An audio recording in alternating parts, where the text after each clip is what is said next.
Initiating system 1.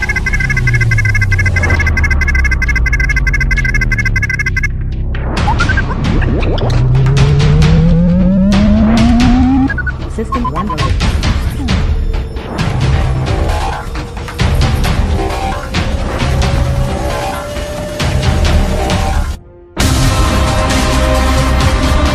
We are one. We are a legion. Break the system of corruption. Fight with your mind, anonymous. Freedom.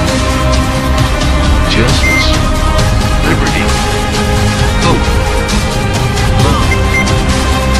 Truth.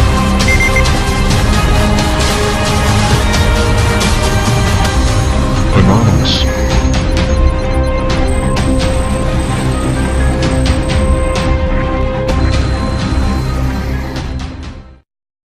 Following years of delays, President Trump announced on Twitter on Saturday morning that he will allow the release of more than 3,000 of classified documents from the FBI, CIA, and Justice Department on the assassination of John F. Kennedy.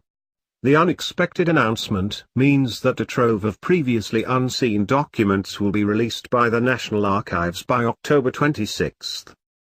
Subject to the receipt of further information, I will be allowing, as president, the long-blocked and classified JFK files to be opened, Trump tweeted. In 1992, Congress mandated that all assassination documents be released within 25 years, unless the president asserts that doing so would harm intelligence, law enforcement, military operations or foreign relations. The still-secret documents include more than 3,000 that have never been seen by the public and more than 30,000 that have been released previously, but with redactions, according to CBS. Trump's decision means that thousands of formerly classified documents related to Kennedy's assassination will be unveiled next week in compliance with the President John F. Kennedy Assassination Records Collection Act of 1992, which states that the federal government must release them by October 26, 2017. JFK scholars hope the new documents may provide insight into assassin Lee Harvey Oswald's trip to Mexico City weeks before the killing, during which he visited the Soviet and Cuban embassies. Oswald's stated reason for going was to get visas that would allow him to enter Cuba and the Soviet Union, according to their Warren Commission, the investigative body established by President Lyndon B. Johnson. But much about the trip remains unknown. Among other protected information slated for release are details about the arrangements the U.S. entered into with the Mexican government that allowed it to have close surveillance of those and other embassies, said Tunhei Im, a federal judge in Minnesota. Jefferson Morley, a former Washington Post reporter who has written extensively about the Kennedy assassination papers, said the remaining documents might include files on senior CIA officers from the 1960s who likely knew details of the agency's surveillance of Oswald in Mexico City. What's in those files could tell us how those men did their jobs, said Morley, who wrote a 2008 book on the agency's Mexico City station chief. Is the JFK material in there? Could be. There might be stuff on why we were interested in the Cuban consulate, how we surveilled the consulate, how we did our audio work, and how did we recruit spies there. We might understand much better why they were watching Oswald. Morley is also eager to read a never-before-released transcript of testimony given by James Angleton, the CIA's legendary chief of counterintelligence from 1954 to 1975, to senators in September 1975 investigating abuses committed by the intelligence community. The files on Angleton and the other CIA officers are important because these are not just major players in the agency's history, they are major players in the Oswald story, said Morley, who has a new book on Angleton, The Ghost, coming out October 24. Oswald didn't come out of nowhere. Angleton was targeting him for intelligence purposes at the Cuban consulate in Mexico City. Not everyone is happy, however, and many experts fear that such a large release of secret JFK assassination documents will spur a new generation of conspiracy theories.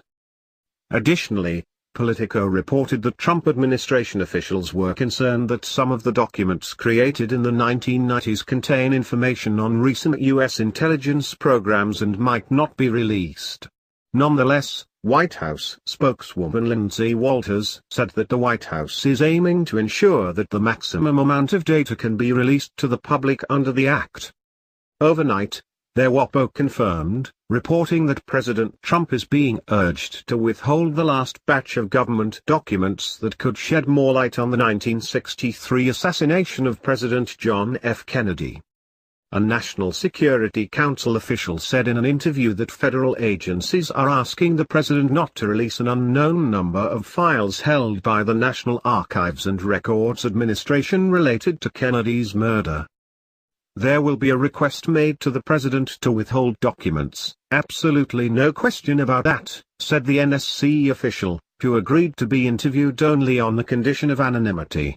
There are definitely files related to sources and methods that agencies are asking to withhold.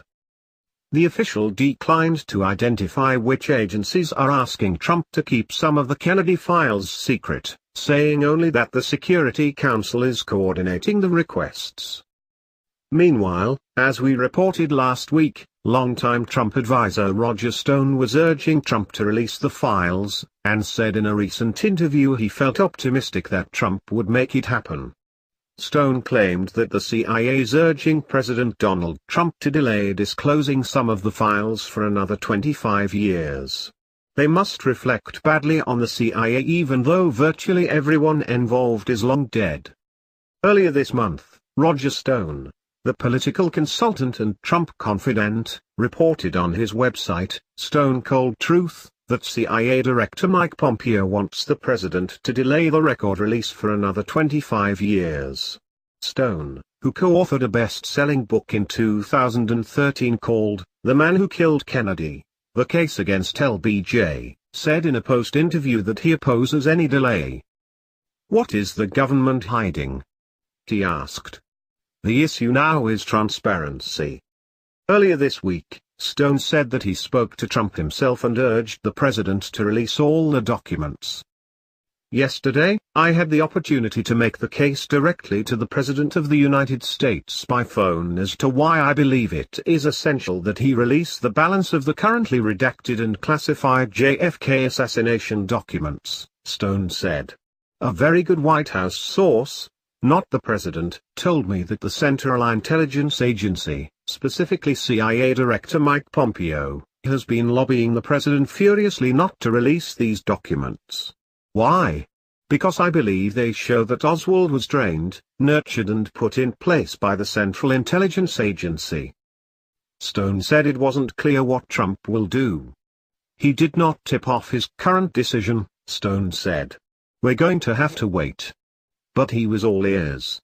He took it all in. I think he's going to do the right thing. This morning it appears that Trump has decided to side with Stone over the arguments from the NSC and various other covert U.S. agencies.